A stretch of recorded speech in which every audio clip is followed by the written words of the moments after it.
explorers in the further regions of experience. Demons to some, angels to others.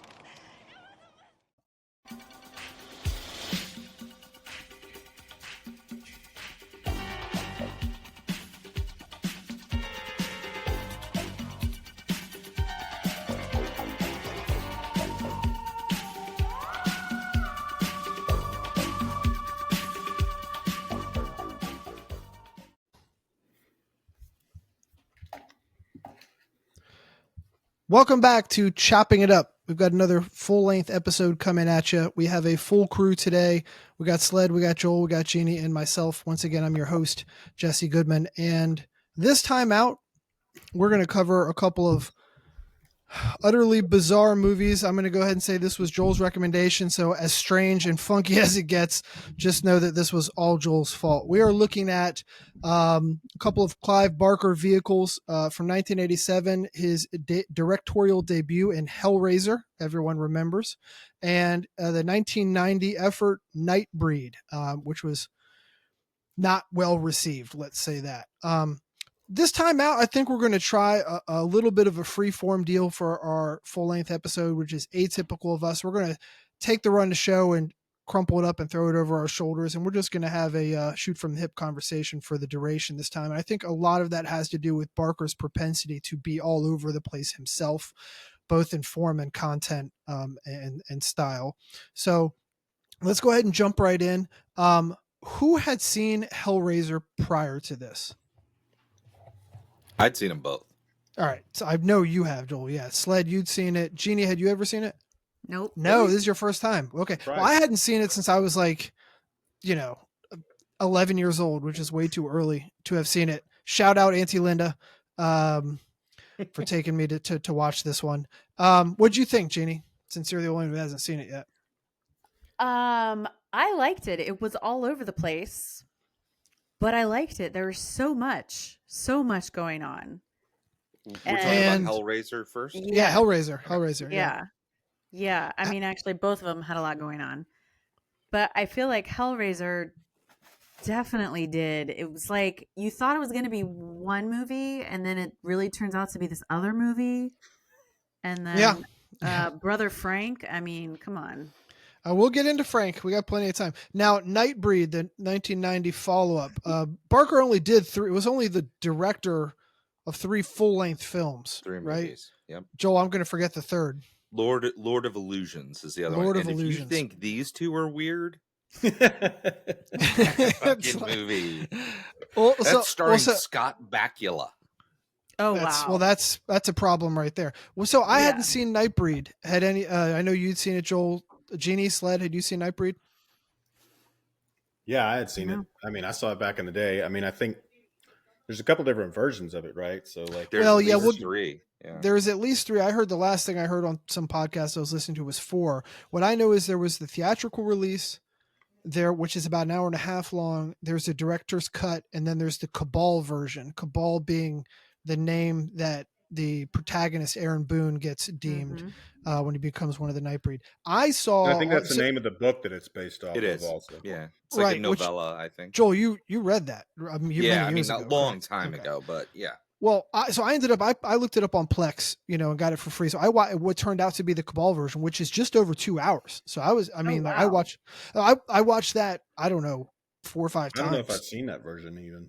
Oh my God, then we might have totally different takes on this. What versions did you Yeah. guys see? If you know, well, Probably how long the was your actual- movie? So The we can go version I there. watched was on Prime, whatever was Same. on it. How Me do too. you know what the length It's was? like an roughly? hour and 40 minutes. It's the Yeah. theatrical one. Oh, I'm you guys pretty watched sure. the theatrical? Okay. Yeah. Yep. It was free Fucking on Prime, noobs. too. All right. Well, I mean, geez, I'd never seen Nightbreed, and I tell I you, know this, some of the distinctions, and I'm sure you do too, Jeff. Well, Just you for can. sure. We'll sniff them Yeah, I out mean, I as we read have about the differences. Yeah. My impression is the version you watched, Jesse, is probably better. Yes, that's what I've never seen the theatrical. I've never seen any version except Cabal, and it made it. I can't imagine.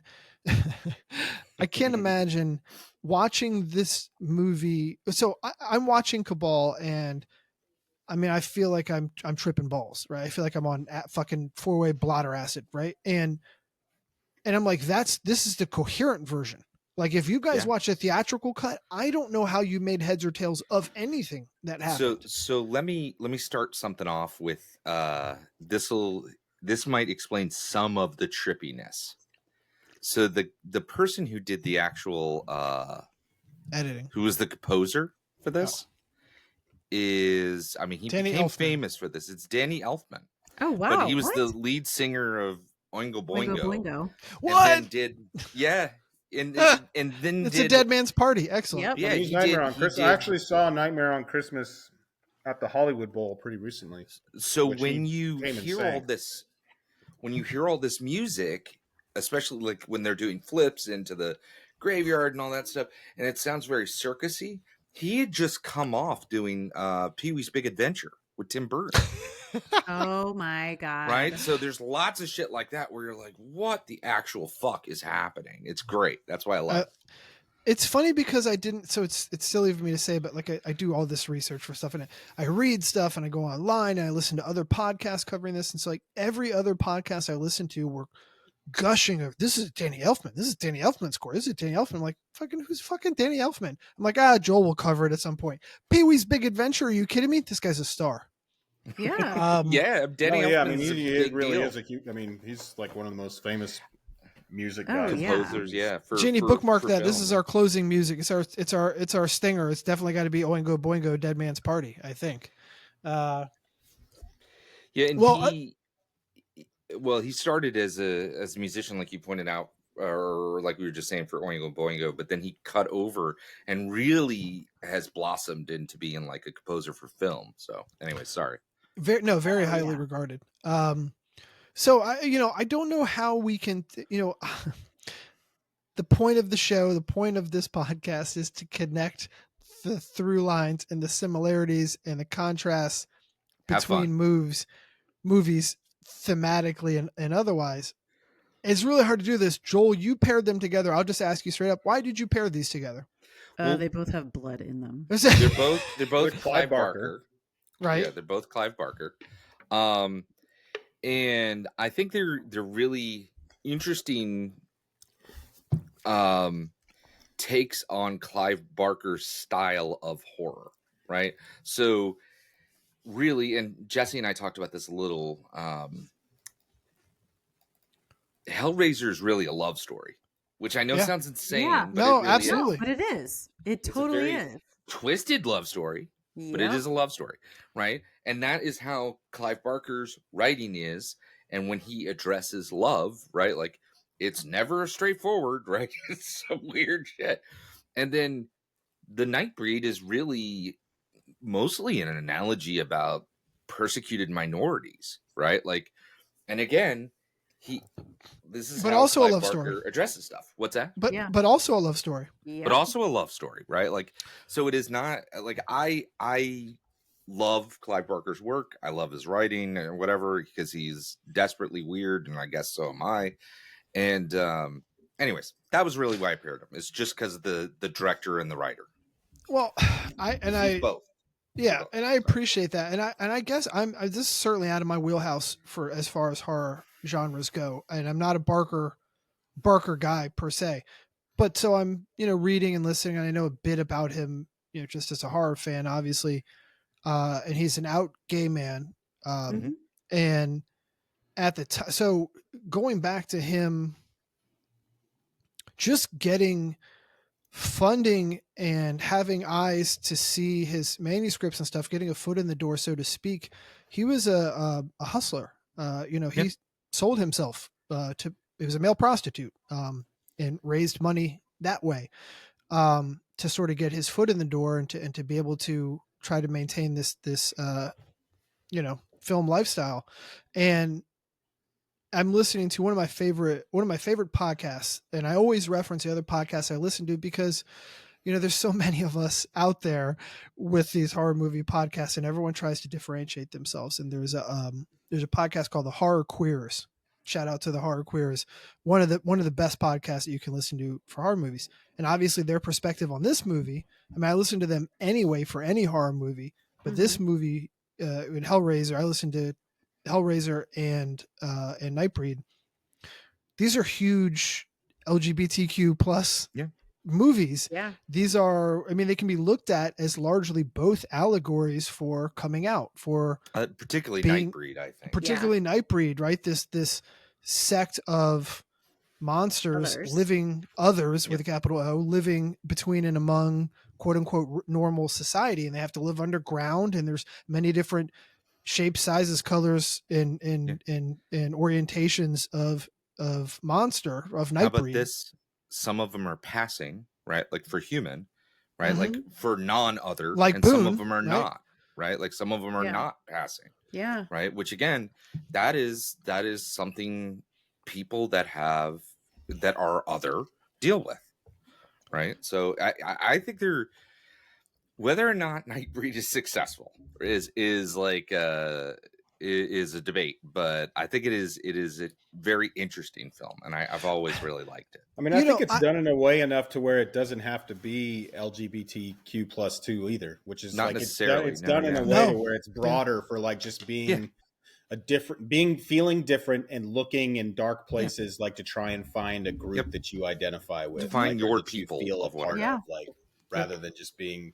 I mean, that's his perspective he's coming from, and I could see why that's obviously it's there. It's not non-existent in his stuff, but I think No, for it's sure. done Yeah, well. It's done in a way that where it's more encompassing to that, to where it's It's not like too the niche. X-Men. Like if you've You ever can- read the X-Men when you were a kid, the X-Men is an analogy for the civil rights movement, right. right? Yeah. So, and it's very coded that way, very purposefully, right? And this is, Michael's exactly right. It happens to be coded a little bit more specifically for like LGBTQ stuff, but it could stand in for any other, right? Yeah. So anyway, sorry. I go mean, ahead. no, you guys are hitting all the notes. I mean, that's Barker. You can enjoy both movies. Hellraiser, you can enjoy them on one level. Mhm. As I did at way too young to be watching Hellraiser, I enjoyed it on one level, but then you realize the sort of S&M Yep. sex Yeah. play element of where this is really about, when it's not just these creatures from another dimension coming in and wreaking havoc. It's about pushing the boundaries of pleasure and pain, Mhm. about what you can do and what you desire sexually, and how those two are intertwined. I mean, Hellraiser definitely has more of the S&M thing going on. Oh, yeah. Nightbreed Oh, wasn't yeah. super. I mean, there was some of it, Yeah. but it wasn't A quite little as bit, much. but no, but Hellraiser is very and do you guys want to hear a little bit about Doug Bradley and Clive Barker? Yeah, man, hit us. What do you got? All right, so I found a podcast that I subscribe. I was hit that follow button immediately. So shameless plug for the Clive Barker podcast, but they actually interviewed Doug Bradley. Like he actually sat in, and Doug Bradley, for those who don't know, is Pinhead, Okay. the head Cenobite. Yeah. Well, And I'm a huge fan. he is also in Nightbreed, right? I mean, He he's is the head. boss. That's exactly, which I didn't know until this. I didn't actually either until we started researching this Till we movie. did the and I was research. Like, I I was didn't like, holy fucking shit. realize it's the same fucking guy. The guy Oh my who, God. because they dub over him, and it's Yes. crazy because Doug Bradley has such a cool voice. But the guy who is the head of the Nightbreed, that ends up dying, and then Boone takes over kind of that role. I forget his Lylesburg. name. Lionsberg. Well, Yeah. that's right. Lylesburg, That's his exactly last right. name. That's Doug Bradley, right? Like, so anyways, and the reason why Doug Bradley is in so much of Clive Barker's work is they've known each other since they were like early teens. Oh, Right? Yeah, they were in high wow. school together. Yeah, I think it was like primary school or high school. It's I not don't know what they clear call from it in interview. the UK, but yeah. Yeah, exactly. Right, like seventh grade. Right, like Joel, can I jump in here, because this is Yeah, one of the please. tidbits I do have along those exact lines. It's not the first vehicle that Doug Bradley has been in of Clive Barker's. Now, Hellraiser was his directorial debut for full-length film, but Yep. in 1973, Barker did something called Hunters in the Snow, which was a musical. Yes. And he was only 21 years old. Doug Bradley was 19 years old, and he cast him in that as a lead role as an undead inquisitor named the Dutchman, Dutchman, played by Bradley, tasked with quote unquote unmasking, torturing, and destroying the unclean non-believers. End quote. Sound familiar? So one, that's awesome. That was actually mentioned in the interview, but I didn't have the full description of what the play was about. So that's really cool. So this is kind of neat. They met at a school play, right? Like, and apparently Clive Barker, even back then, was like writing his own plays and always going around self-promoting, Yeah. like, you know, trying to get Yeah. people to come see his Sure. stuff. And they, you know, they became friends, and they you know, worked together a bunch, and they formed various troupes over the years, right? The first one was just like kind of a plays in school and little things, but eventually this is all in Liverpool. Like, he grew up, Doug Bradley, very close to Penny Lane, actually. And apparently they were big into the experimental theater, surprise, surprise, at the time. And so they did all sorts of stuff. They even started a mime troupe. Oh my I'm God. not kidding. Fucking Yeah. theater nerds, man. Nothing Fucking ever theater changes. nerds, right? I love it. So they do that for a while. They move to England, and they start something called, I think it's the Dog Company, which was, I'll look. I have it written down here. But yeah, the Dog Company. That was their first major theater troupe, and I bet you that is where that project came out of, Jesse. Yeah, no, that's But, entirely plausible. You can even see some of the actors like repeat from movie to movie, other than Doug Bradley. So there's two other guys that I just wanted to mention really quick. One is Nicholas Vince, and the other one is his name is Simon Bamford. So Bamford, I had Simon Bamford noted too. So Simon Bamford is the guy in Nightbreed who has no shirt on. And he has the nipple rings, and he gets burned alive. Oh, the dog. Yeah, he has. Yeah, and then he's also, isn't he? He's like Butterball. He's the Butterball, Cenobite, which is like weird. Like, I was like, what the fuck? Like, Oh. It's a lot of prosthetics. Either that or he's been carb loading. Because that's a big boy in Genie Butterball's the screenshot you took, like, yes, this fucking guy. Yeah, I figured that's who he was. I made that Vince, connection.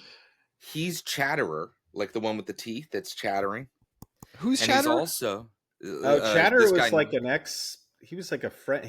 He had modeled or something for Doug Brad or for yeah. I think like these guys must have all worked together as well, right? Because they keep showing up. So Nicholas Vince, again, it's like a theater troupe, right? Like, he was Chatterer and he was Moonhead. I don't remember his actual name, but Moonhead in Nightbreed, right? The guy who has the curvy knife and he goes around with. I know it's Mac Tonight. That's who that guy was. Yeah, that's what he looks like. Mac Tonight.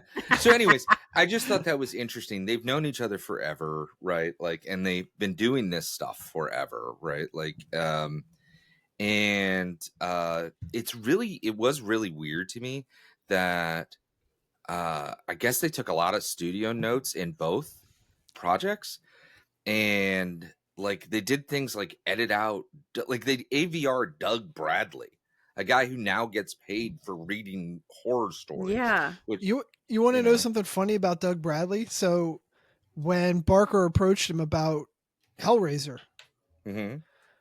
and he's like, I want to cast you as the lead Cenobite or whatever. Well, actually, it wasn't even supposed to be the lead. The woman was supposed to be the lead Cenobite. In any event, it was like, or you could play this other role. Do you know what the other role was? Frank, I'm guessing. I don't know. One of the two movers moving the mattress in at the beginning of the thing. And do you know what Bradley wanted to do? He wanted to be one of the movers because he was like, if I'm this Cenobite, and they sort of described the makeup and the getup and everything, he's like, people won't recognize my face. And I'll be like typecast as this thing, and I won't be like. But he ultimately was persuaded to take it, and obviously the rest is history. He's so good at it, and obviously he's an institution in this stuff. The other thing that I thought was interesting that Bradley talked about was that you could have, the way he said it was basically Clive could have easily just gotten extras to be most of the Cenobites, right? Like, sure. But he wanted actual actors to be in those roles because he wanted the way they interacted with the stage. Like, he even talked about it as a stage, right? Because these guys are theater people. to be different, right? Like he didn't want them just standing there rigid. He wanted them moving around and they're grabbing things. In the later Hellraisers, they are very rigid. Like they are, because it's not the same guys. They just kind of Yeah. stand still. Right? Yeah. Anyways, That's sorry. interesting. No, I thought love was that fun. aside. Just giving us some color on Barker. I mean, it's so much, and that leads right in. It sort of dovetails into what I was just thinking about, which is so much of what Barker does in his movies. It's so autobiographical or semi-autobiographical. You know, these are experiences and feelings and life journeys that he's sort of been on, and talking about the otherism and all that stuff. And I'm just, you know, the S&M stuff comes in heavy, obviously, with God knows what he saw on the streets, you know, being with other guys. I mean, he and describes himself as being into S&M, I think. yeah, Yeah, Yeah. I think so. yeah. He says This he's is, like a and this 6 is, on a scale. I guess that's I don't know, the scale of a 10. I'm not sure. Maybe the but Kinsey scale. well, well, what I'm thinking of, if that's the scale and he's a 6, then the 10 is the lament configuration, right? It's Right? gotta be. No, I'm serious because Yeah. and Yeah, I said this to Joel when I was first started watching the movies again. I was just like, you know, you look at a guy like Frank. We can get into Frank a little bit, right? The Frank brother the of Frank the Tank and Brother Frank. and who's like thinks he's the fucking edgiest, Right. hardest Thinks he's seen it core all, right? sicko sexual son of a bitch that ever walked the earth, but like he finally fucks around. I feel like Sled might be he's with a me on good this thing. villain, though. Like he's like No, he is the villain, really. He of, is like, a great. That's one of the good. funny things about that movie, though, is like, yeah, like Pinhead and them are the bad guys, but you really just hate Frank. You're like, I Yes. want him to fuck Yeah. this guy Yes. up. Well, Like, but that's the big theme, right? That's the theme for both of you're sidetracking me, Sled, but that's the theme for both movies. That's another through line is the real monsters are us. It's the humans, Yeah. not the monsters, not the Cenobites. The Cenobites are basically clerks. They're basically just stamping. Oh, you called us? Oh, you called the plumber out? We're going to fix your toilet. No, you called us. You're paying us. This is what we do. Yeah. The monsters are the Franks of the world, the Julias of the world. Like it's the Dr. Deckers of the world. Yeah. These are the Yeah. enemies. Julia's These the are, one beating the people to death with, with fucking hammer, you know, and that the he's the Cenobites one are just getting doing the what X rating. but what I was gonna say was with regard to Frank and this scale of sexual deviance or however we want to frame it. Sure. And Frank fancies himself like a 9 out of a 10. He goes to the scene of Hellraiser opens with him in Morocco at a fucking market somewhere in the middle of nowhere with dirty ass fingernails. And he's buying cash. He's buying this box. What does this box do? It takes you to the edge of human sexual experience, to pleasure and pain like you've never seen or experienced before on this planet. And he's like, oh, fuck yeah. And then he lights some candles up. And then next thing you know, he's getting ripped apart by chains. He's not a 10. He's not a 9 out of 10. This guy was just a guy who liked to fuck his brother's wife. He's like a run of the mill asshole piece of shit. You know, he's not like an otherworldly sexual deviant. And I think it really evinces a lot about him in that way. It doesn't diminish him as a antagonist. He's still a scumbag, right? He's a perfect piece of Definitely shit. is the kind that would. I thought the effects ignore are the really safe good. word. I know we're doing things out of order. We're not kind of No, but man. The effects with him, like Skinless Frank, the effects and 100%. stuff, I was, like, Yes. So I good. think they hold up really well. Like as far as like being like gross. The whole like, thing. It's just like I don't know if it yeah, was it's just so because- meaty, and you're talking about the wet, Ugh. Yeah, everything and I don't. slaps and Yes, I don't know if it was because I'm coming off of some stomach thing, but I wanted to vomit Yeah. watching the beginning of Sure. Hellraiser. Like Yeah. just the Yeah. squelching Yeah. and the bugs. I was like, oh my God. But Oh I my think that's God. what Barker does so well. By the way, Yes, I bugs do chittering. want to I do want to tell you guys one thing real quick. The guy who plays Larry, the other brother, Frank's brother, right? Mhm. Like, My so other the brother, Larry. main- My other brother, the other Daryl. brother. Sorry. I kept looking at him like, where do I know that guy from? Wait, Well, he wait, is wait, the- wait. You're talking about the who's Larry. married to Julia, Larry. Yeah. Yeah. Oh my God, Larry was Yeah. in everything. Yeah, give us Joel. What's he? What is Yeah, he been in? so Hereditary? I'll give you the one that was driving me crazy. When he was younger, he played the main bad guy in Dirty Harry. Yeah. Oh fuck! And I was that's- like, get the fuck out of here. you know what I remember him from? What? The asshole police chief in Cobra. Yeah, who Cobra. still owned Monty. Stallone punches him out at the end. I love that. Yeah, he's got that pointy nose. It's fucking. He just has a very punchable face. He does. I never even liked him in this. We're supposed to feel bad for him in this movie, but I'm like, you fucking piece of shit. Yeah, something. Do you know how much money they made this movie for? Because I can't not say this. Well, because the effects were so good. Well, I know Jesse, I had one more thing about that. Well, that guy's name is Andrew Robinson. You and him share a birthday. He's a Valentine's Day baby. What? I did not know that. Hey, Cupid, little baby Cupid, like me. So I also share that with my father-in-law, by the way. We're both Valentine's, really? so yeah. And Tyler, what's her name from junior high? Jeannie. Oh, Tyler Smith. Tyler Smith. Shout out Tyler Smith if you're listening. So almost everybody in this movie, other than Doug Bradley, is only in these movies, right? It's only in Hellraiser 1 and 2, right? That's pretty much all they do, except for Andrew Robinson, which we just talked about. You know who was in? You know who was in one of the Hellraisers? Who? The guy who plays Aaron Boone. Oh yeah. From Nightbreed. Oh yeah, Craig Sheffer. Craig Sheffer. He was. It's actually not a bad one. No, it was kind of a reboot. It went away from because the first two sequels or first three sequels, because it's like there's two, which is like Christy Cotton, she's in that one also, and then it's basically a year after. It's like 3 is like further in the future, and Skinhead or Pinhead's like in a.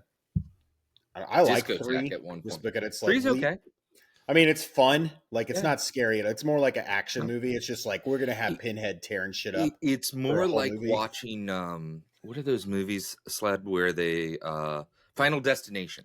Like you're watching. I thought you were gonna say pornos. It's just like it's like pornos. It's like really deviant porn. No, exactly. Anyways, what I was gonna say is this movie was made for $900,000. No, what? Whoa. Dude, the effects that Sled's describing from the reanimation scene for Frank are incredible. Provided that, and so it made $14.6 million. So that's that was just US. Times. I read that it grossed total it was like 30 million. Oh, maybe I read it wrong. I don't know. Hold on. Global, I can go hop over. Well, I think we should. If you guys want to look at those numbers, that reminds me of something. This movie was filmed in London, right? It's a very British movie. You could tell by the sights and the sounds, and right, half the actors either have a British accent or are ADR'd, right? Automated dialogue. Like Frank, Frank is British, the actor who plays him, but his voice is English. A lot of them are. There are some obviously American actors like Larry, right? Like, and that's because, and I can't remember the damn fucking production company. I was like New Line Cinema. I don't know what it was, but it's an American production company doing a Barker vehicle. And they were like, look, you can do this. You're a first time director, but we need some American actors in there. So the daughter, Kirsty, is also American. There's a number of them that are American mixed in. And that's why they moved the setting. It was originally supposed to be set in England. And it's set in America instead. Remember, they reference moving from Brooklyn out to wherever this house is, right? But it's very much a British movie when you look at that. What were we going to say? Julie, got numbers? Yeah. So it is, according to the numbers, which is a site I normally use, it's 14.6. The international box was really, really tiny because I just don't think it got shown overseas. But what you might have been thinking about, Michael, was the inflation adjusted is $42 million. Oh, maybe that's what I was looking at. I don't know. But either way, it made a lot of money, 16 times what was put into it. So that gave Barker a ton of cachet in this. So guess what the budget was for Nightbreed? So if it's $900,000 for that, and he has a name at that point, and we're 2-3 years away. We're 2 years away probably when he starts production. Mm-hmm. I don't know. They gave him a fucking. This is 90. Wikipedia says 14.5 in U.S. and Canada, 763,000 pounds in the UK, and 30 million worldwide. But I don't know where they get that 30 million worldwide. Yeah, I'm just going off of. I always use the numbers. But. Joel, I'm going to guess $6 million. I'm going to guess they give him $6 million for. They give him $11 million. Whoa, 12 times what he had. Battle scene at the end. That's why it's like I'm using every penny. Well, I got it. Then I have to. I'm going to take a shot at across the bow here at Sled. Then if you got 11 million to fund this movie and to make these monsters look like a Nightbreed, why the fuck did they look like little monsters, like a fucking PG-13 fucking movie? It looks terrible. He definitely didn't use the money as well. Like, yes, it all went to the big shootout at the end. I think so. There were a lot of explosions. I don't know what those. Yeah, with the berserkers or whatever the fuck they were supposed to. Yeah. It's just terrible, man. What are we doing? You have quadruple the budget. My favorite was the guy that was from the hospital. Like there's so many, the guy peels. I mean, that was the best. Like that was the most. Like that scene was hard to watch when he starts carving his face off with those blades. Really gross. And it looks like they did that well. Why does he have those in an insane asylum? Yeah. Why does he have those? You're allowed to have thumb knives. Yeah, you're allowed to have thumb blades, and it's like when you used to be able to carry around ninja stars. You could just do it in the 80s. Yeah. So it's like TSA where you're allowed to have a knife, but it can't be any bigger than. It's got to be no bigger than your thumb. You see. Yeah.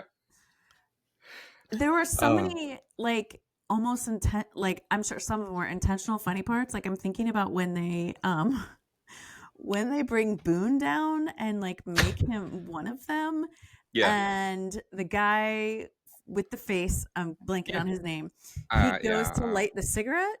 Yeah. On the wall, the dog kind of giggles, like he's like thinks that it's funny, like it's just the whole thing, and he's like. Yeah, Narcisse is his name. Yeah, Narcisse is just like, huh? What? That guy was great. Yes.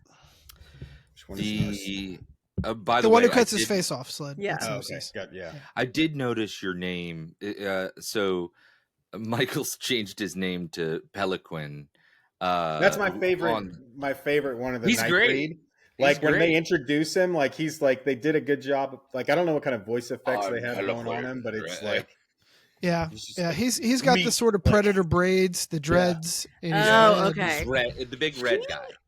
Okay, but I feel like he looked very different at the end versus when we first see him. Well, I think when he hulks out or whatever, his face gets more veiny. They change, right? Like Boone, the beast. Right. Yeah. And that's why he wanted to eat Boone when they first get him. He's meat for the beast. Like we don't need to do anything. It's against breeder law or whatever. Yeah, it's against law, which means like at some point they were eating so many humans that they had to make a law to be like, just don't read it all of the the background lore of like I don't know. Like, I did not. Joel, did you say you read the book that this is based on? Yeah, it's been a long time, but yeah. Like the biggest definitely changes at the end. Jesse caught one of the big differences is that Midian isn't it isn't a graveyard, like it's like it's a whole city. It's town. Yeah. Well, a town. Yeah, it's a town that's been like desolate. It's like a ghost town, and there's a cemetery in the back of it, and that's where you go underneath the ground. But like in the movie, they just tighten it up to just be it's just a graveyard out in the middle of nowhere, right? Yeah. Which I think works pretty well. Yeah, it's a town beneath it, but I mean, none of this really. I got into the lore a little bit. That was part of why I was asking because I started reading. I was like, "What is this character?" And I started reading, and I found like a website that's like monsterwiki.com, and he was on there, and they like I guess this is stuff from the book that it mentions that it's like that character in particular, like he's supposed to be the last of some tribe or something, and along with like his whatever, like he believes that any organism, whether it be animal, vegetable, or mineral, is deserving of amour or a love, and will gift any female creature with his affections, regardless of their nature. Like, well, that's good to know because I thought he was kind of hot in the beginning. So he regularly. Who did you think was hot, Jay? Who is it? Most of the other people. The red guy. The red guy. And so that's one of his powers, though, is along with the kind of like hulking out into the beast. He can also breathe in and smell if someone is guilty of like committing murder, which they kind of like the scent of the innocent. They reference. Well, that's how they get. Did you just say that? He can also make you into one of the Nightbreed by biting you. Right. Well, that's prophesied. Right? So it's what I found was funny after I watched this also a bunch of times. I love the lore. It's like and so I don't know. Now this might be a difference between the theatrical and the version I saw, which took me a few watches before I put it together. There. I know what you're gonna say. Okay, because I'm a schmuck, and also I took some cold medicine, while I was watching, and the introductory, the credits as they roll by, you can see within the numbers, there's like these cave wall scrawlings, paintings, these right? drawings, these paintings, which if once you see the movie and then you go back, if you watch the intro in the first 2 minutes, just watching the credits, you get the whole plot. You get the entire movie in the first minutes. It's got Peliquin biting him, turning him into the Nightbreed. It's got him freeing the people. It has everything from beginning to end in there. It's awesome. I will tell you, if you like the lore, so 2 things. One, Hellraiser, right? Like the book it's based on is called The Damnation Game. It's also a novella. And the Nightbreed, they exist in the same universe. They have a shared universe. Okay. And there is actually a collaboration comic book that they were in called Hellraiser Jihad. And it was done, I'm not even kidding. Now, I'm not even kidding. And it was done in like 1991. So like now saying the word jihad. So is it considered canon? Is it like canon? I think it actually is. Okay. Because I think Barker is involved in all those things. And there's a lot of Nightbreed comics, like other Nightbreed comics, and a lot of Hellraiser comics. So they did cross over. I forget which one, but Marvel owned like one of them for a while. Well, didn't he? I think Barker said he intended for Nightbreed to be like that's exactly the Star Wars of horror movies or something. Yeah, like he wanted like I can totally get that. He totally. The concept of it is really great. He intended there to be more than one Nightbreed. He did. Movie. It's supposed to be a series. Yeah. Yeah, and it's a shitty looking video game, but there are video games. Well, can we talk, Joel? The reason why there wasn't a part 2 or part 3, which was he had conceptualized, Barker did. Mm-hmm. He was so unhappy with the editing, and quite obviously how it turned out theatrically. They butchered it, and that was the vision. And I don't think they found. It's like there was like lost footage and so on and so forth. I think they found it until 2014. They finally found it. So the versions that I watched were something that didn't exist for decades. And he was so soured on the project and the process that was it for him. And he decided he didn't direct another movie for like 7 years. And then the last one he did was the one you referenced, and that was it. And then he was out.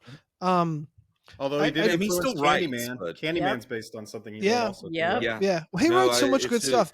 So, I was going to say sorry, go ahead. Hellraiser was based on his work, The Hellbound Heart, right? Yeah. And now he wanted Hellraiser. I don't think it was called The Hellbound Heart, was it? Yeah. Okay. All right. I think it was. And he wanted the movie. He wanted the movie to be called Sadomasochists from Beyond the Grave. Awesome. And they were like, the fucking the production was like, look, we're not doing that. You're gonna have to call it Hellraiser or something else. So, this just made me think of it. But so Nightbreed, you remember the old crotchety guy who gets stabbed and he's tied up in the he's like a clerk or whatever at the gas station. And he's tied up and gets stabbed by the murder or the killer. Dr. P. Decker. Yeah, of course.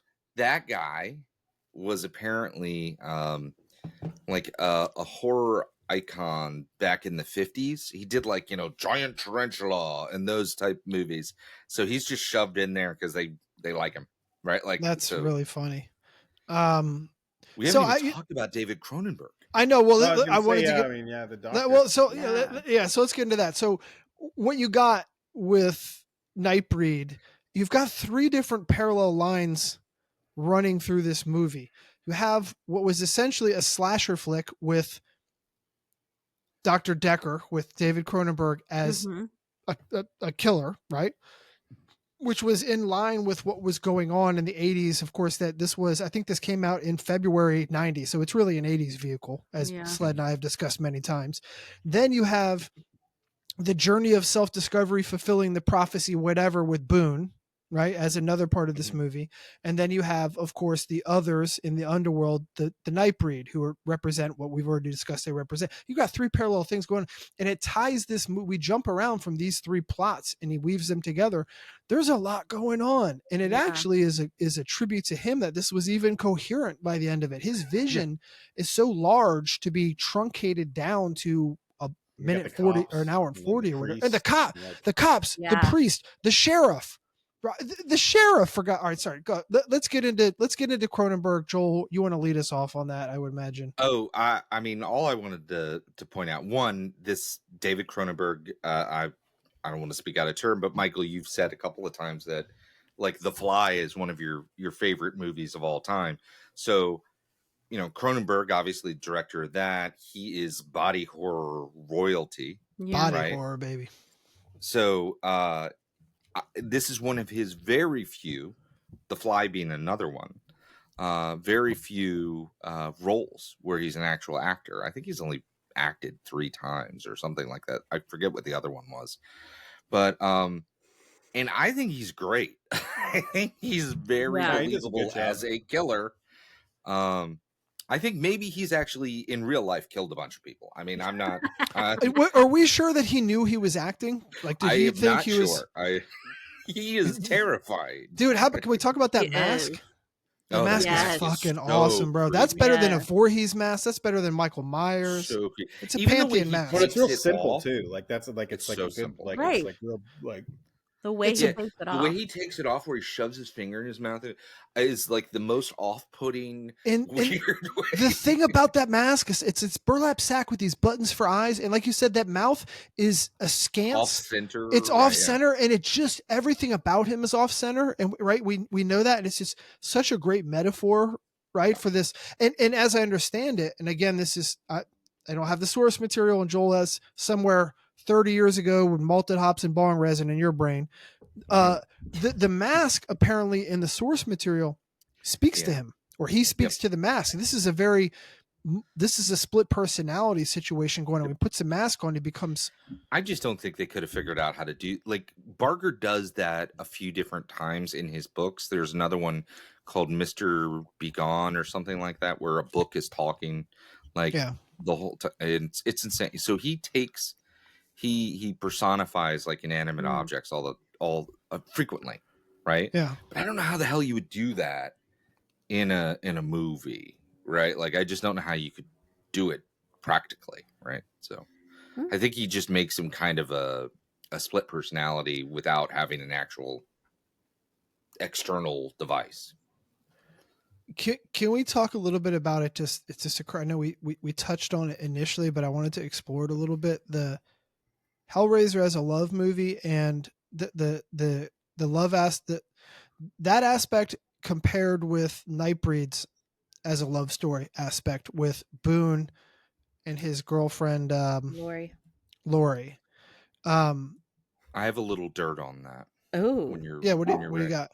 Not dirt. I'm sorry. I made it sound like there was some off-screen scandal. Do tell. You got just details, right? Like, so really all it was is like a lot of what got cut out of the movie, is that's in the director's cut from what I read is like stuff where their relationship is expanded on in the front and in the back of the movie, which I think would help a lot, because you're like, I don't even understand like who these people are, like why is she traipsing off into God knows why where? she care so fucking much?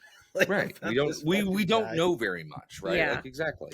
So, and that was actually one of the, like, I was reading the critics at the time, right? I think it was like the Chicago Tribune blasted the film, and it was like that was one of the criticisms. So anyways, I think it would have really helped a lot more if they'd put more of that love story in.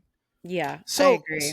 So I'm not sure what you guys got, because I'm watching Cabal and I feel like there was a sufficient amount of that there. So the movie starts, they're in his apartment or her apartment, and they look post-coitus. You know, she's got on his button-up shirt, his oversized button-up shirt, and no pants on. He's lying in bed, and it starts that way. And again, I have to go back to the source material, which I've only read about. I haven't actually read Cabal, but as I understand it, Craig Sheffer is impotent. They really have trouble consummating their sexual relationship. And you get into a little bit of that. I'm not sure how much of that translates to the film, but he's wearing a shirt and underwear. And I'm just saying, like, after you fuck, you don't have your shirt on in bed. Like, your shirt's, as a man, your shirt's been off. That's the first thing to come off. Right. And that sort of, you see that seed planted and explored later in the movie. He becomes very virile after he's bitten. And he goes on that acid trip, right, where Decker gives him the acid. And he's watching a vision of himself consummating with his girlfriend. Remember that? He's sitting in his own apartment. He lights all the shit on fire, and it's almost like wish fulfillment in a way. And then you switch over to Hellraiser and Julia and Larry, basically the cuck husband, who can't do anything right, and how that relationship works. I don't know. I just thought it was interesting through the lens of Barker and how he, and then I'm also looking at it through the lens of listening to all this stuff about how all of this is metaphor, allegory, extended metaphors for people coming out or being gay or having these other desires. And Larry can't satisfy her. Frank is every time you see Frank, he has a sheen of sweat or water on him, right? He's sexualized. This is Barker, framing this guy as a stud, as someone you want to be with. I don't know. Frank. What's that, brother Frank? Brother Frank. It's so bad. By the way, did you know 3 different people play Brother Frank in the movie? I didn't know that until I did. No, he's absolutely right. So there's the guy with the curly hair. I have their names written down someplace. The good-looking guy who plays Frank that you know. Good-looking guy who plays Frank. Okay. There's the guy who is the gooey version of Frank. Gooey Frank is someone else. Yeah. Gooey Bloody Frank is a different guy. And then, of course, there's the guy who's playing Larry, who embodies Frank. Who plays Frank with his skin on him. Right, yeah. With Larry's skin on him. As the skin suit, right? It's so weird. And honestly, the fact that they were able to pull that off at all, I think is pretty cool. You know that the movie is like an hour and 34 minutes long. It's not very long. You get, I think, into where there's like 28 minutes left in it, and that includes the credits before you see a Cenobite. 43 minutes and change. Very much. Like, I think Pinhead's only in it for 8 minutes or something total for the whole movie. Sled, it's so funny you said that. It is only almost 8 minutes total, which brings me to my comparison: 8 minutes for Jaws. It's the Jaws effect. You only get the monster. You only get the monster for that little bit of time. And I thought that was great the way they did that. And then, that's all you remember about. And that's what we're talking about, enjoying these movies on different levels and at different ages with different understandings of what Barker was trying to do. Dude, the movie for me as a younger person was all about the Cenobites. I think the monster design and style on Hellraiser was pretty that was really different from anything that anyone had done before. It's like, it really stood out. It might be a little of The Hills Have Eyes. I can see that. I can see that a little bit. They originally for you mean the 70 set, like the OG. For Doug Bradley for Pinhead, they originally had him as having pins in his head, like actual needle pins, which didn't show up well on film. Couldn't see it. They were just couldn't see it. They had to put. Yeah, so they had to put fucking real nails in there. They could call him fucking Nailhead. In fact, he was known as the High Priest. Barker never called him Pinhead. No. This was a fan thing. Fans finally started referring. You know what's great about it? So there's a book that Barker wrote called The Scarlet Gospels. All right, and it's basically like a Pinhead tale, right? Like, that's all it's fucking. What the fuck is wrong with Clive Barker? I mean, like, what's wrong with him? He's not a well man. So, and it's really good. Like, I've really enjoyed it, but he hates that name, right? Like the demon hates being called Pinhead. Like, if you want to get your you want to get hooks put in your skin, call him Pinhead. That's what it. Well, Noted. Barker, Anyway. speaking of Barker not being well, I did hear recently he had some health issues. It might be Yeah. years ago now, but he had Toxic shock syndrome. which was as a result of getting it's like a Dental. dental Yeah. work done, which Oh, ended God. up resulting. Yeah, that was something recent. Prior to that, he went in. His guy's a lifelong cigar smoker, apparently. Oh, okay. And he went in for something and had these polyps. Oh yeah, on his throat. He was Throat getting, like, polyps 10% removed. of air. Yeah, he was getting Jesus. 10% of his oxygen. His pulse ox was like something ridiculously low. Joel, you're familiar with that. He could fucking barely function. And so he's had a rough go of it. He sounds terrible now. He's got a really gravelly. He sounds like RFK if RFK smoked like 10 packs a day. Jesus. Joel, they have voice effects on Doug Bradley, right? Like he doesn't sound like an actual. He doesn't. He doesn't sound quite like that. No, does he? They do something, but he does affect a lot of that just with his voice. I mean, that's always one thing that I always remember when I like that character that I think they did so well, where the voice, like, he's such a commanding presence, like as far He's as terrifying. He's like the Yeah. voice and like his like presence that he brings to it is very like, I don't know. Yeah. Well, that's what's so we talk about like the Jaws, effect or whatever you called it, Jesse, where it's very, very little screen time. You go to Hellraiser 2, a lot more Cenobites. Yeah. By the time you get to 3, it's like they're all over. And again, it's because it's the Pinhead show and it's fun. Yeah. Like it's a lot of fun. Mm-hmm. But it's Different movies. I think Hellraiser is actually a pretty darn good horror movie. It's a type, right? You look at Hellraiser and you could be. We talked about this too. Speaking of The Fly and Cronenberg and stuff, you look at Hellraiser. It could just be it could be a play. One and done. Yeah. Yeah, like because the majority of that movie takes place in that house. Yep. That Larry inherits, and that brother Frank has been holed up in. Well, and he said that when he made it. That was part of the aspect of it being so cheap, is that he had trouble getting other things he had made. And he went to, I think, Christopher Figg, who was the producer, who he knew beforehand, was basically kind of like, and he had made plays, I think, before Barker had. And kind of went to him, was like, what could it, like, how much money would I need to make? Like, what's the cheap? And like, they kind of talked about like, in like monsters in a house, blah, blah, blah. And that's why he did the screenplay for this, because it was like, he already had this written. And so he's like, all right, well, I'll make a screenplay off of this. And that way, like, I can hopefully afford to make it, kind of thing, because he was unhappy. Right, because it doesn't have any. Yeah, if you clean it before they move Can we talk about this? Can we talk about how Larry desperately wanted his wife to move into this family house, and the house was literally a crack house? I mean, there are rooms with exposed beams and nails and rats nailed to there walls. A wet, bloody mattress in this? I mean, attic? Are you serious? There's and as far as the kitchen, and they're like, "We'll move in Sunday," and I'm like, what? "You gotta clean burn it." it down. That's what we should do. Guys, we got rats, we clean got cockroaches, we got all kinds of bad stuff happening here. We got exposed drywall, we got rats nailed to the fucking wall. What are we doing here? They're We can't having move dinner in here. parties in there now. Dinner parties. What we having haven't fun. covered is the bum guy eating the fucking bugs and shit. Oh The God! crickets? Oh. Well, again, speaking of, I mean, from our prime cuts, we were just covering the witch and representations of the devil. Well, this unhoused Is that what person. that guy was supposed to be? Oh, at the end, I thought he was the devil. No, when he transforms to that He animal, turns that, into a goddamn like a flying dragon thing. it's like a pterodactyl. Yeah. Yeah. It kind of reminded me of the monster in The Golden Child, that Eddie Murphy movie. Yes. Yeah, I yeah, love yeah. that. Yeah. Yes. I won't deny. I won't. Yeah. Oh my God! Why, when I was younger, I loved quoting that movie. It's I think this movie is hilarious. Because we're all Tywin Lannister as Satan. That's exactly right.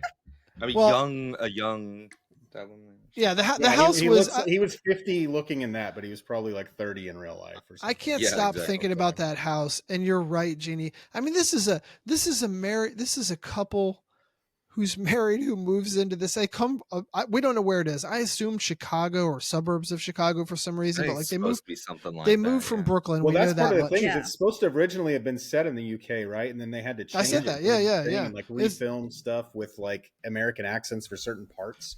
It's the Yeah, same thing they did to Candyman, right? Like it's just they moved it Well, over source to- material. Yeah. Very. I Yeah. mean, that's again. Yeah. They changed that, and it was a lot more expressly about race. Candyman was, where it was more about class. class. In Barker's original stuff. So yeah, they always move his stuff. I mean, I guess I don't give that guy enough credit, man. I'm just not that knowledgeable about Barker, but everyone steals his stuff. Everyone loves his ideas. This guy was a font of. Did you guys ever screenplays and- see? Yeah. Did you ever see Midnight Meat Train?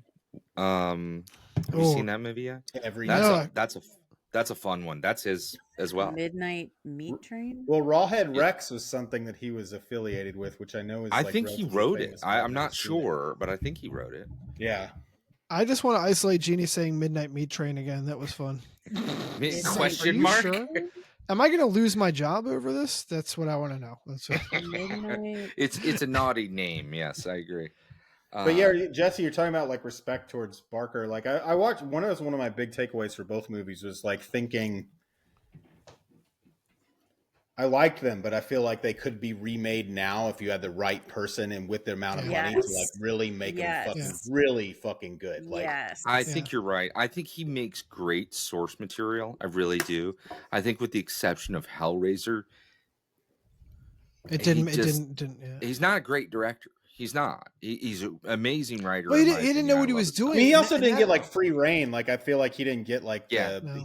he had people like, oh, you got to change this. You got to do. He had a lot of like interference with doing it. I They didn't completely respect agree. him. They didn't respect him, and that's why he felt like that, and that's why he bowed out. After only a Yeah. few full length Yeah, films. and I mean, like he wrote and directed plays, right? That's what he did. So to your point with what was it, Christopher Figg, right? Like, by the way, that guy was a producer on Dog Soldiers, which is a great British.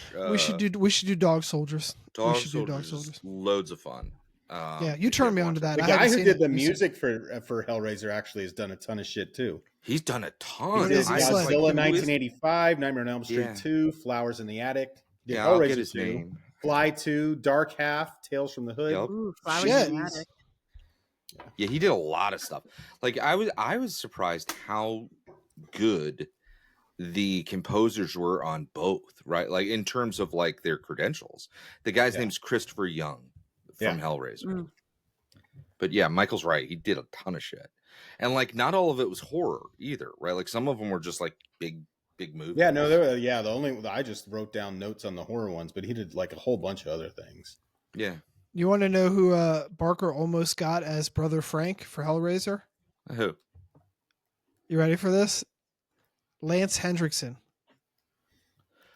That would have been fun. Lance Hendrickson could have Which done version that. of Brother Frank? I think the OG, like the alive one, the regular guy, Oh, okay. The sexy Frank. Sexy Frank. We'll call him Sexy Frank. Sexy Uh, Frank, drippy Frank, and then Skin suit Frank. Yeah. Suit Frank. I also read That's something. my favorite Frank. I think that's the best. Like I think Skin suit. Yeah. Skinless Frank / Frank the Monster. They did it. He had a good voice too. Like he played that part really well, and the makeup was so good. Like just like Really was. sinews And on like his head and like the skull outline. you could see and, like, the all, ball, like, what they had, the like, bone on Yeah. his Yeah. skull. My right? favorite is when he's like he's got just enough victims where he's gotten some skin back, some he can walk now, he's got a little bit of strength, he's got some taste buds going, and he just smokes a jack. He just gets a cigarette and he's like, oh, he's wearing a white dress suit for no reason other than to have blood all over it. And he's just like, this is fucking Yeah, great. is that the Yeah. like they did a really good job where like the Yeah. blood's like matting through soaking stuff. Like, they through just, his like, shirt. Yeah, very wet. Like again, yeah. it's- So it's can we mo- talk about the it's true moist. antagonist, the Ugh. most evil villain of all time, Julia. Julia? Yes, Oh, can we he's talk about mine. Julia? So Speaking great. speaking of womanhood and autonomy and agency, this is a woman who is deeply happy. Like we never see her smile. She's not. She's in a But she terrible knew marriage. what she wanted and went out and got it. And that's she did. really that's really it. I mean, she had whoops those that one shoulder motherfucker pads. with a hammer.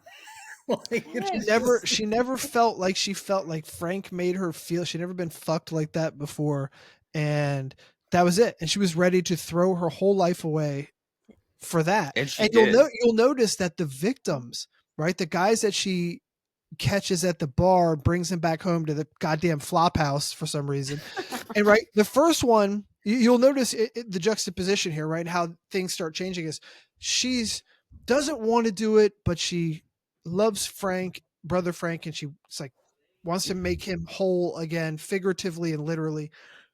And she gets the guy at the bar, and she gets back, and he tries to come on to her in the hallway, like in the front foyer. And she sort of like pulls back. She's how desperate are those fucking guys? Like, I'm trying to imagine in real life meeting some broad at a bar, and then like you take me to some fucking grody ass attic. Sled, you'd have like, if you saw her in that power suit with that hair and that mascara, your pants would be off quicker than a cat could lick its ass. Are you kidding me? Once I got in that attic. So that floor was foul, well, let me just say, so she gets him back, and he comes on to her, and she like pushes off, and then he gets really aggressive. Like, what the fuck? Like, why the fuck did you bring me here, bitch? Like, blah, blah, blah. Yeah. And so then she ends up whacking him, and Frank feeds. But you'll notice later on, as so you'll start seeing the shift from that guy was kind of a opportunistic, grimy piece of run-of-the-mill piece of shit, right? And she was this reticent person who was going to do this bad thing. You almost feel sorry for a bit, right? And then by the end of it, she's bringing home a guy who's like apologetic and genuflecting. He's just like, he's like, I'm sorry. I'm just so lonely. He says to her, and she's just, there's like an evil hint of a smile, the slight upturn of her mouth. She's ready. Now she's totally changed. She's crossed over now. This is sport for her, you know? Yep. Yeah. And that's also further validated when Larry is watching. By the way, a guy like Larry would never sit around and watch a boxing match. I mean, I think we agree here, right? So Larry now is sitting around punching the air on his couch, watching the boxing match, and she's like enjoying it, smoking a cigarette. And he's just like, what's going on with you? Like you don't usually, you're a little squeamish for this stuff. And she's like, I've seen worse. So we see her full transformation to villain, to heel. Sled, I want to ask you, because I watched it a bunch of times.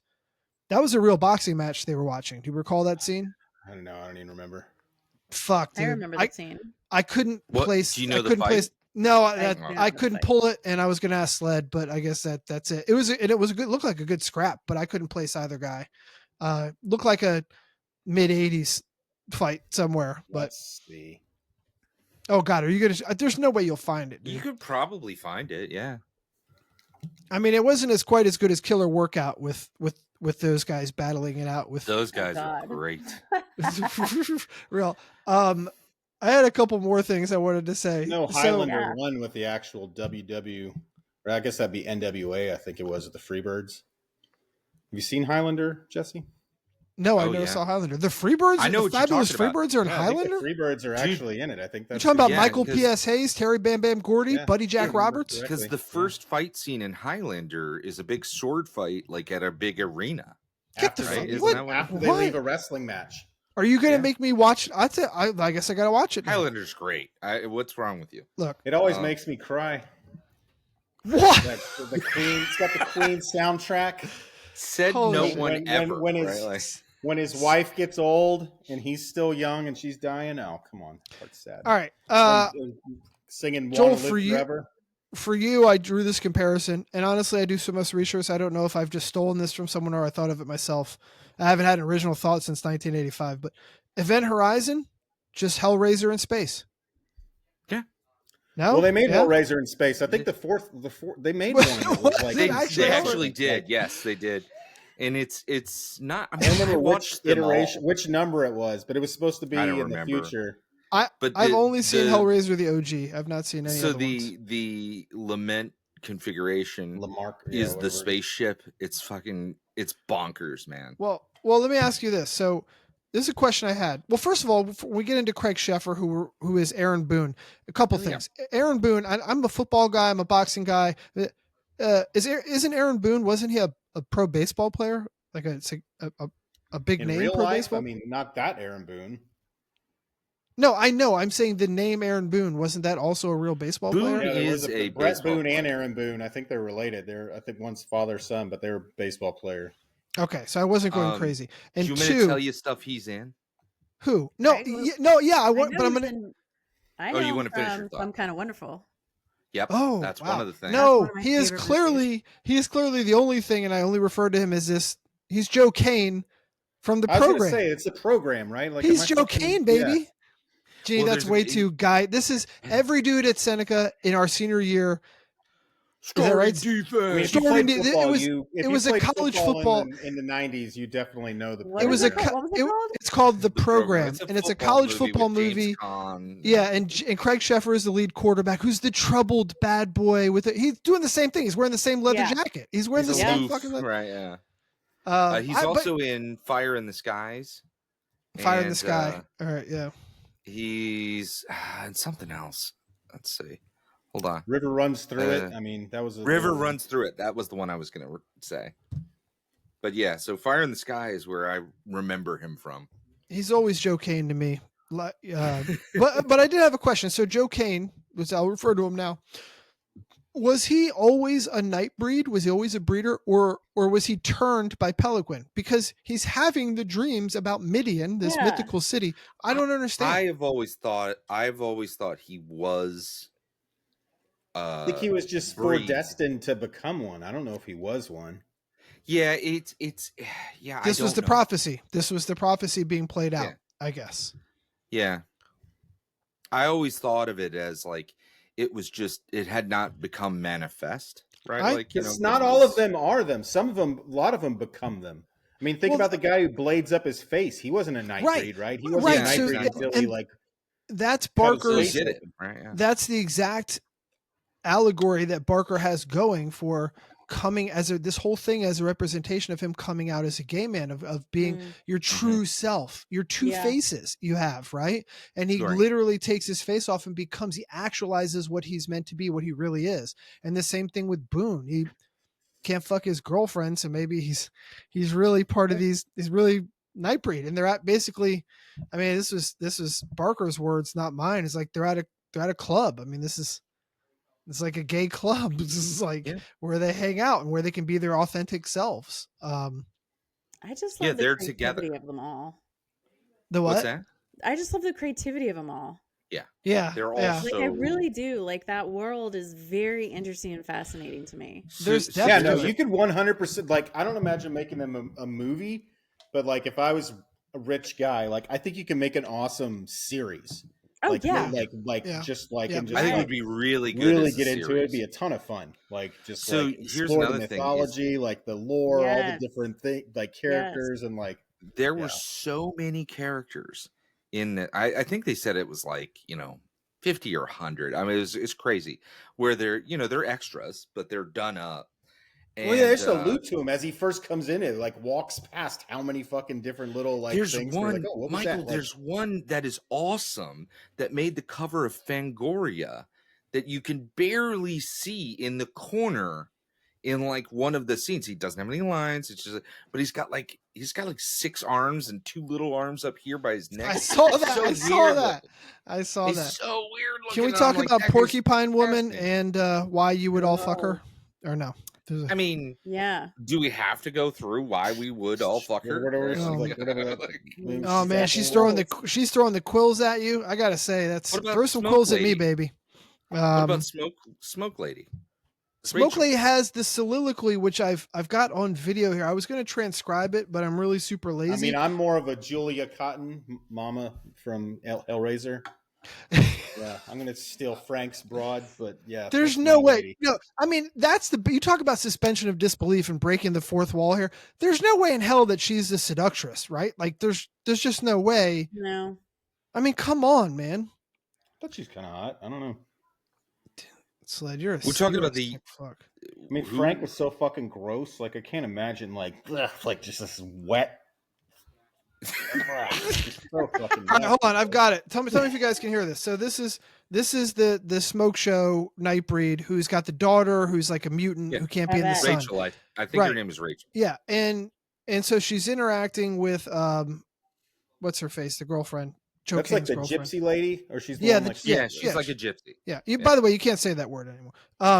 She's a capital G gypsy. She's a capital G gypsy. Okay, she's a traveler. And so she gives you basically the ethos of the whole movie right here. Let's see if we can hear this here. To be able to fly, to be smoke, or a wolf, to know the night and live in it forever. That's not so bad. You call us monsters, but when you dream of flying and changing and living without death. You envy us. And what do you envy? We destroy. And I'm like, that's a good scene, right? It's a good. I mean, I felt bad for the Nightbreed that got like a shitty, like you're the shittiest Nightbreed. Like, what are your powers? Like I like the guy whose the arms come out of his tummy. He's my favorite. That's my favorite. That guy, really? He gets the job done. Yeah. He eats that one guy's eyeballs. Yes. Yeah, that's how you do it. I liked his friend, who was the guy who had like the horns and the blue skin, like the devil-looking guy. Yeah. I thought he was cool. Yeah. Yeah, but then there's like the one broad, like the little girl, like what she just turns into like a weird mutant deer when she goes in the sun. She's like a deer. Yeah, right? it's not much of a power. Powers. She just can't go in the sun. Some of these stuck down there in the hole. Some of these Nightbreeders. The guy with the Nightbreeders. stupid pet dog. What was his? What was his? Apparently, special power other than blowing up in the sun. But no, I mean, I thought it was a point to it. It was supposed to be bad. Like it was supposed to be like, I don't know, like they cared about these people even though they weren't really bringing anything. It means that they get destroyed if they go out into quote unquote normal society, right? And that's what happens to people when they expose themselves to quote unquote regular folk, right? And there were fighters in their group, and there were ones that couldn't fight. Like Peliquin was one that could fight. Jeannie, what were you going to say? I was going to say I got big Star Wars Cantina vibes when Lori is walking through. Yeah, Cantina. And they're like all panning around and just crazy ass shit. You know what? I mean, it struck me like a punch, right? When we watched this, how much you said this earlier, Jesse, but how much the underground city looks like the underground city from Little Monsters when I watched it. I just didn't get to say that earlier. They absolutely for Little less scary because they weren't kidnapping children. Yeah, like Little Monsters is terrifying. Right? Like, you did call that, Sled. That movie resonated. Jesus Christ. I did want to say though that pursuant to the speech that I just played, that sort of is another through line between both of the movies that ties them together. Is that you have these, I'll call them deviants. Maybe that sounds pejorative, but I don't intend it to be. But like people on the periphery of society who are sort of either exiled from society or voluntarily exile themselves from society for X number of reasons. But they're exiled from, at least in Nightbreed, from the clergy, from the police, and the medical field being represented by Dr. Decker, right? So you've got Boone, who's like, right, the priest is down there and initially hates all the Nightbreed. You got the police, obviously led by that fucking maniac who we should get into, Joel, and then Decker in the medical field, who tells him basically, you're crazy, you're a killer, you're the one doing this, you're dreaming these bad things, and you're actualizing them. So that's Barker again as a representation of gay or transgender or bisexual or whatever people who are exiled from society, from obviously the clergy, right, the Catholic Church. Police, right, raiding bathhouses and making laws, and you can't get married and you can't do this. In the medical field, which we're seeing now with gender affirming care for minors or for others. Well, just to further your point with the medical field, like homosexuality was considered like a disorder. It was in the DSM. Disorder. Yeah, exactly. Yeah. So I mean, like it was actually considered like a mental illness for a long, like a formal. Like that was like you said, it was in the DSM. It was a formal designation. And it's funny because that was a relatively, I mean, when I say new, that we're talking in centuries and centuries, but that was a relatively new take on things. The old take, when you go back to the, ancient Greece, dude, that was a virtue, was to be bisexual. That sexuality and what you're attracted to was on a continuum, and that was supposed to be enlightening, to be able to be attracted to both men and women, as opposed to being how it's characterized in contemporary American society and a lot of other countries on the planet, unfortunately. Right. So that's a newer take, but I am fascinated by the police chief. Joel, did you have his name? Did you have anything on him? Let's get into it. So his name is Charles Hade, and I will tell you a couple things he's in. Chewing up the fucking scenery. Yeah. So one, I just, before I tell you about him, that is the most heavily armed small town Canadian police force ever. We forgot to say this the whole thing takes place in Calgary, right? Yeah. Calgary, yeah. Calgary wouldn't have any fucking guns, but all right. Yeah. I mean, it's just madness, right? They got a lot of guns in Canada, actually. Do they really? But not per capita, right? No, not like us. We got pretty high. Where might be higher in the U.S. No. There's not that many people in Canada. They got a lot of guns. America has the number one most guns per capita on the planet, bar none. A lot of guns there. Dude, we have more guns than people, and we have more people than people. Well, they only got like 30 million people. More people than people? What? Shut your mouth, Joel. All right, go ahead. So I'm going to just tell you, he was in the movie Altered State, which is, considered kind of a big deal back in the day. And then he was in a bunch of, that's obviously with William Hurt, for anyone who doesn't remember. Then he's in this, of course, but he then started switching over to directing, and he's directed a lot of stuff, mostly TV. But yeah, he was in. I thought he was pretty good. Yeah, Officer, he was that. He was like a desk chief or something, right? Yeah, Officer Andy Renko. Yeah, and he's been in things I like. just remember writing notes. He's been in a lot of television stuff too, right? Like just as an actor, but for up until it looks like he's retired, honestly, because he's up until about 2013, he was working pretty steadily as a director for television, and then he just kind of the record goes silent after that. So I think he's retired, but he's older, right? Like he's got to be close to 80 at this point because he was born in 43 in San Francisco. So anyways, that's him. Oh, wow. I knew there were going to be questions about him. That guy was fucking awesome, dude. I don't know. I told you when I was first talking to Jesse, he's texting me, right? Having had his cold medicine. Yes. And he's like, what the fuck is happening? Right. Like, basically I said, just hold out for the big shootout at the end. That will be very up your alley. Right. Let me ask you guys, because I saw the Cabal version, specifically Sled and Genie, Nightbreed. How did Nightbreed end for you? Describe to me the ending in vague, whatever terms you want, however quickly you want. It was a silhouette of yeah, it's like on the fucking Boone and Laurie. And he's like doing something. What happens to Dr. Decker? Oh, he meets up with the priest or whatever. Didn't he? Like, there's just like some kind of. He gets brought back. Theatrical. I'm trying to remember. Yeah, he gets resurrected by the priest. Okay, so yeah, he gets resurrected by the priest.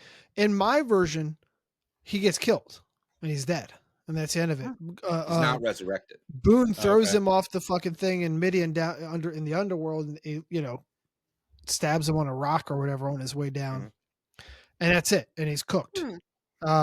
And then they fulfill the prophecy, and the place is collapsing, and the police are closing in, and they have this big battle with the local yokels, which is frighteningly realistic when I think about what would happen today. But yes, then they retreat and they hide in a barn. The remaining Nightbreed and Boone and I've never seen any of this. Yeah, and Boone and his girl. Oh, so his girlfriend finds him, and is like, Gina, remind me. Let's put a pin in this. We got to talk about Johnny B. Angry in a second. Yes. The scene. So she goes to the underworld. She's on this whole thing to find him, and she does. And then it's basically like he's like, "Yo, I'm a Nightbreed now. Like I can't even fuck with you anymore. Like I have to go live this life and save these people and fulfill this prophecy." And she's like, which is also a red flag for a girlfriend, I will say. She's like, "All right, well, fine, I'll kill myself," and she stabs herself and kills herself. And then he's like, I feel like that was in the version I watched. okay, so he bites her. He bites her to bring her back to life. Yes. And turn her to a Nightbreed. And then they like walk off, and then they end up like pausing it, and they're in this like painting, which then of course you realize is the cave painting from the opening credits, right? So right. Which actually reminds me of my favorite part of this, since I talked about it being broken up into three sort of parallel plots. The plot where Boone has his little fulfilling the prophecy, like figuring his shit out. The girlfriend following him, right, to Midian and to trying to like be like when I don't know why she sweats fucking Joe Kane so much. She's just like some guy who can't even get his dick hard, and he's just like and she ends up at a bar, at some roadside bar, which Gina, I know I texted you that night of the roadside bar in Canada that you and I would absolutely end up at somewhere on an adventure. And she runs into Cheryl Ann, my favorite character of the whole movie, who's some local yokel out there smoking ciggies and drinking at the bar. And it's like, I got to find me a man tonight. Let's pair up. And, oh yeah, you're going to go, find your boyfriend at a cemetery on the edge of town and resurrect. Like, yeah, I'm in. Like, call me tomorrow morning. Is that a real cemetery, by the way? Is that like a real place? I don't think so. I don't. It looks cool as shit. Like I really. Most of those they did a really good job of that. Creating that place. Do you think it is, Jess? No, it's not. And those scenes are paintings. Sled. Those aren't even real. The background is a painting. Like the background's 100% a painting. But I mean more just like the actually getting to the gates and opening it up. Like it looks, I don't know. I think they did it really well. Like the gate looks cool. Joel, do you have the budget on Nightbreed? Did we already do that? Yeah. Oh, yeah. Let me tell you the finances. Yeah. Well, if you take a second to pull that up, I got it right here. Well, hold on. So it was $11 million. Oh, so they guess how much it made. Guess how much it made. Fucking 4 million. Yeah. Well, you guys lowballed it a little, but it's 9.5. Yeah. So it cost 11. And it made 9.5. I was just gonna say I could do a whole movie on just his girlfriend and Cheryl Ann, like Thelma and Louise, just fucking hitting bars, being women, fucking. I don't think they advertised it well. I mean, and part of my writing, part of my notes on this movie is that like Hellraiser is a horror. Yep. Nightbreed's not really a horror film. It's a dark fantasy film, but it's not really a horror film. It stops being a horror film as soon as you find out that the Nightbreed people aren't fucking monsters. Like it's not like at that point it's like, oh well, these people are like these like kind of like underground, like beat up, like these people are the heroes. Like these are good people. Like that's where it stopped being a horror film to me. Most at least. Part. Well, are they really good people? I'll submit that Pelican. The Nightbreed people. I mean, I think they're regular people, but they're like, which means they have good. Which means they have good and bad people among them. But they're not like fucking villains. They're not like Pinhead. They're not monsters. They're not Uncle Frank and Brother Frank. Like they're not like demons or anything. They're just the Doctor is the actual villain, right? Like he's the Decker. Well, that's what I was gonna say, Joel. So that because I'm such a my wheelhouse, it's zombie films and slasher films. Yeah. If this is the way the theatrical version was cut, edited, and advertised, right? Which is what you just said. This was supposed to be a slasher. Slashers were in the 80s. So they were trying to do this as a Dr. Decker slasher film. It's how, and I still haven't seen that cut, but that's how it came out. I'm all about that. Give me more Decker. Give me more of that creepy mask. Give me more Cheryl Ann at roadside bars and random hotel clerks getting whacked. Did you guys Decker's a good plot. Like, is this crazy psychologist who like convinces people to do like, but basically like, tell me your craziest story. You're a fucking lunatic. You have bad dreams. Tell me what those are. I write them down on my notes, and then I go do them, and then I fucking blame you and get you killed by the police. Oh, he's got a gun. He's got. Oh, I guess never mind. Like, I mean, you can only pull that aspect off once. I feel like once you. But that's all you need. Yeah. All you need is one you time. keep getting us to kill the guy. But as far as the rest of it, it's a good plot line for sure. Michael, I think that's why your idea, like, if I'm just wish casting now, but like your idea of having it as a series would work so well, because you could have an episode where it's like the Decker focused episode, right? And it's like slasher kills or whatever, right? Yeah. And then you jump to Midian. Yeah. The next episode is Midian. You totally shift it. There was one scene which we have a good flow going, but I'm going to fuck it up because I'm obsessed with my weird shit. The scene that might not be in your versions, I need to know where. So they go to. So Boone and his girl go to this flop house, this hotel that they're staying at, but they're not there. And for some reason, Decker shows up, like maybe looking for their room. But there's a clerk, a young lady who's smoking a ciggy, and she's on the phone, and she's eating like a jelly donut or something. Yes. Yep. And she drops it on the ground, and she's still eating it. It's really weird. And then she gets killed. And Decker comes in behind her, right? And Decker comes in behind her and takes her out, right? Yeah. A couple questions. What the hell? What the hell is going on? Like. Why was that scene in there? Why were they in a hotel room anywhere? I think it's just, again, kind of shoehorned in as a get more Decker more kills in. And then I also want to say I could just do a whole movie of non sequiturs of scenes like that. I don't know why. That was great. She's on the phone. Why does Decker hate the Nightbreed? Well, great. Is he supposed to be a self-hating? Like, is he a self-hating gay man? Like, that's what I like. It's like, Sled. Like, why doesn't he just want to be a Nightbreed? Like, you're so smart. Yeah. I had to listen to podcasts because I couldn't get that either, and that's what every podcast was like. Yeah. Oh, do they? I was just thinking about it. We were sitting here talking about, like, well, this motherfucker. No, you nailed it. And so he says there's specific verbiage that I caught, which I was like, okay. He says at some point, quote unquote, "I've killed plenty of breeders," and he refers to them as breeders. Now, in that community, in the gay community, in as much as there is any community for anything, breeders are the jargon for straight people, right? Heterosexuals. People who, have kids. How do you want to phrase it? So I've killed plenty of breeders.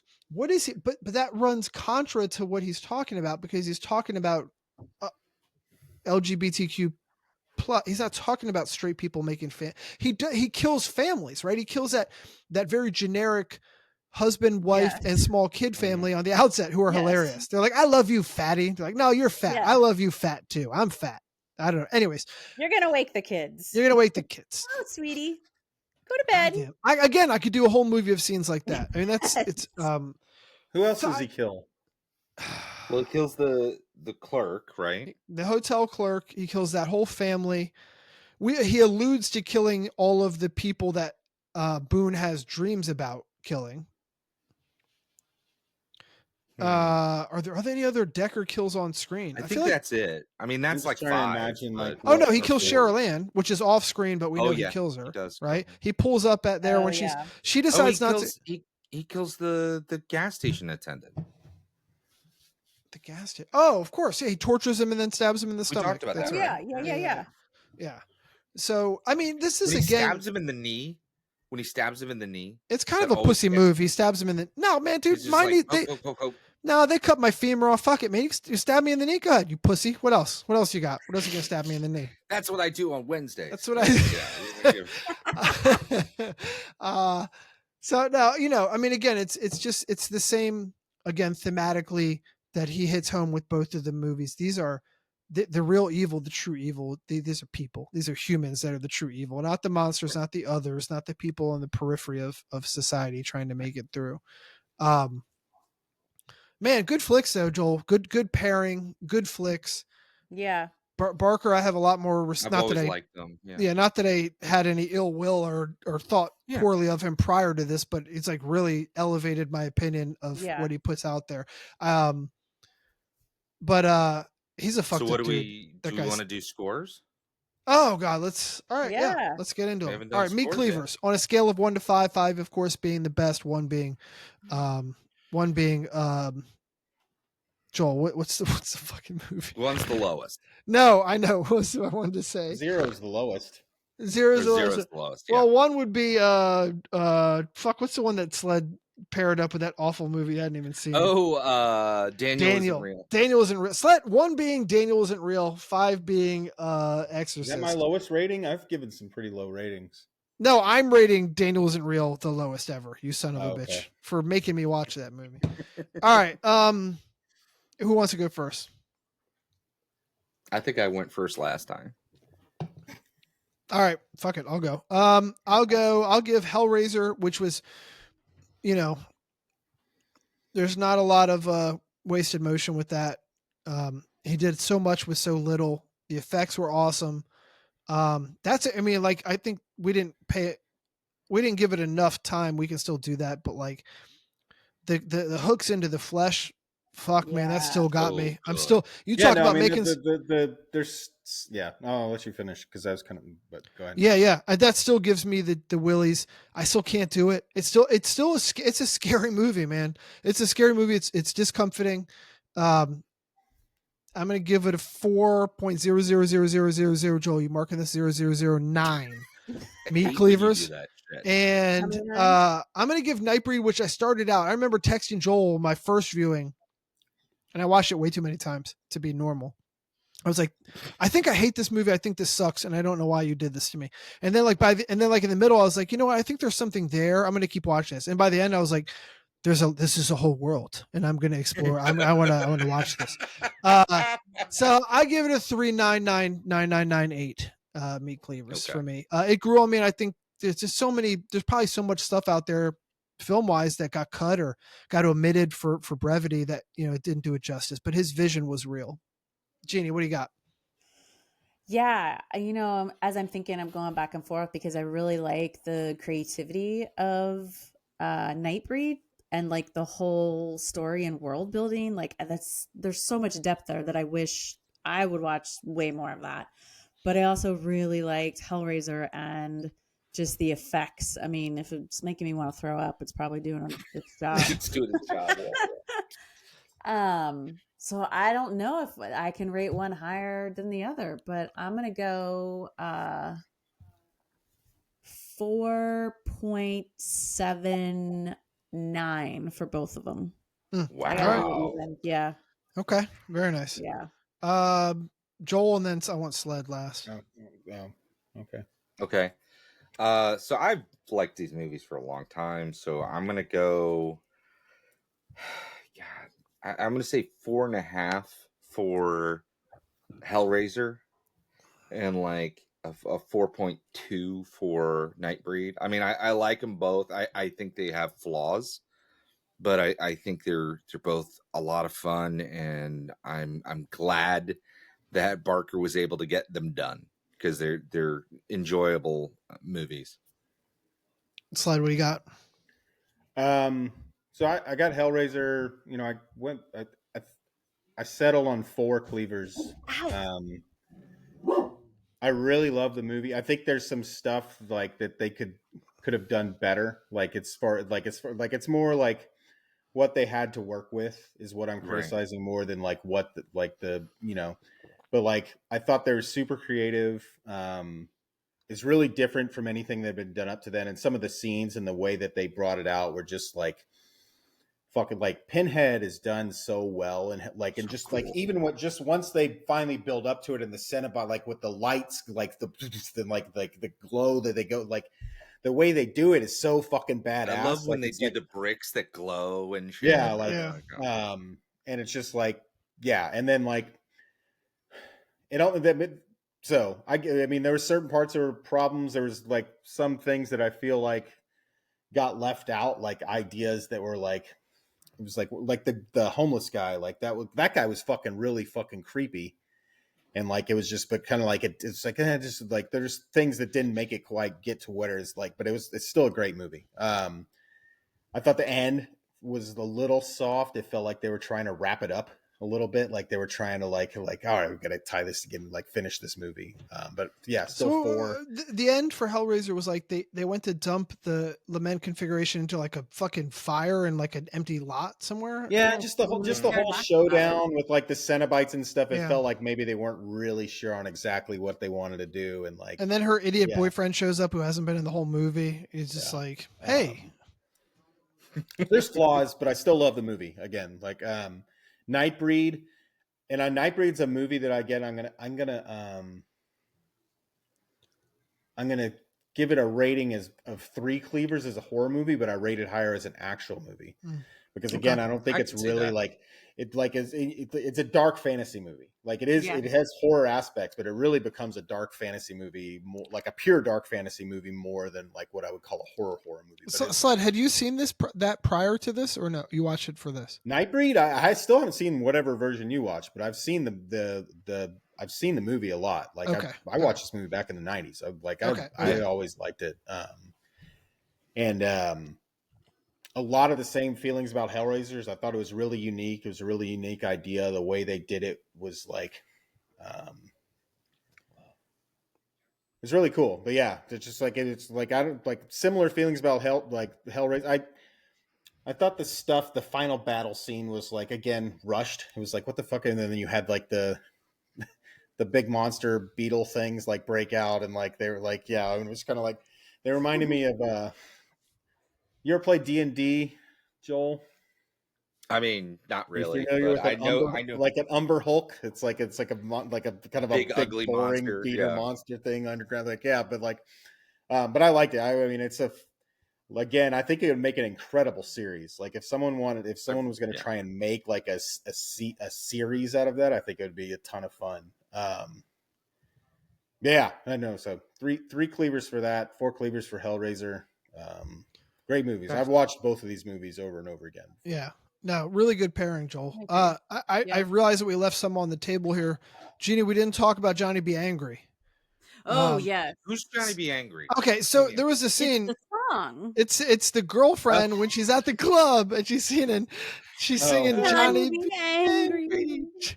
Oh my God, I'm glad you brought that up because I totally forgot about that. I watched that and I was like, is this broad like an aspiring musician? She really sang that song. The actress really sang and they were like, we're like, because you ever watch those shows where it's like there's a random music scene and it's like, all right, this person is somebody knows this person and wants to get them on. Right. Like get them on screen, like playing music. Lantern here. Yeah, the Devil's Son, Johnny Be Angry. These are all like, look, we don't have this friend. She could sing. Oh, she could sing. Yeah. You know what it reminded me of?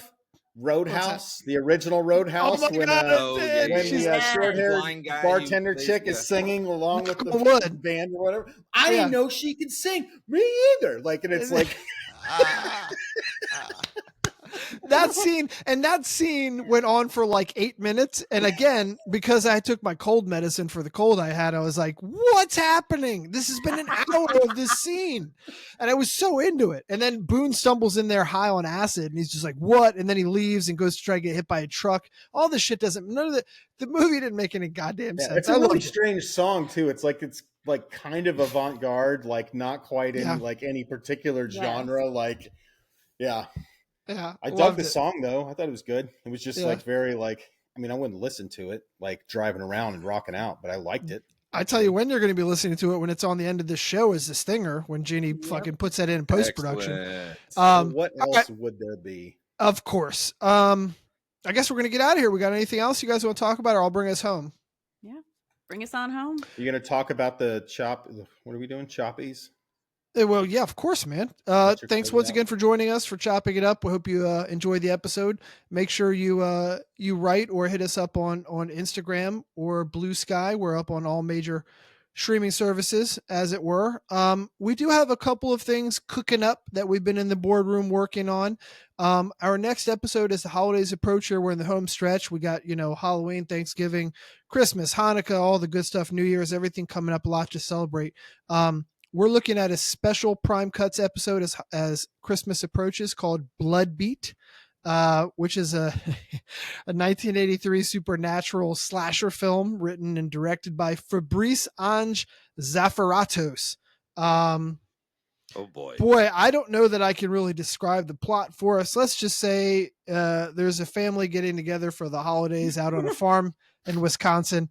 And there's a samurai from the ancient days coming to kill everyone, but it's way, way, way better than that. We also have, as we are working on right now, a special year-end award show. We're calling it the Choppies, the first annual Choppies Award. And you guys should tune in for that. We're going to give some good prizes out and some awards for the best, worst, and silliest of all the movies and episodes we've covered in the last year. And we also have in the works right now for our next full-length episode, we're going to cover a classic movie, Prince of Darkness. And we're going to be speaking with one of the principal actors on that film, a friend of the show and a friend of Jeannie, Tom Bray. Hopefully we'll have him on shortly. And we have a lot of things we're juggling right now, a lot of things in the pipeline for you. Stay tuned, and we'll have that to you shortly. Thanks once again for joining us on Chopping It Up. Everything's true. God's an astronaut. Oz is over the rainbow. And Midian's where the monsters live. And you came to die. Johnny, I said we were through just to see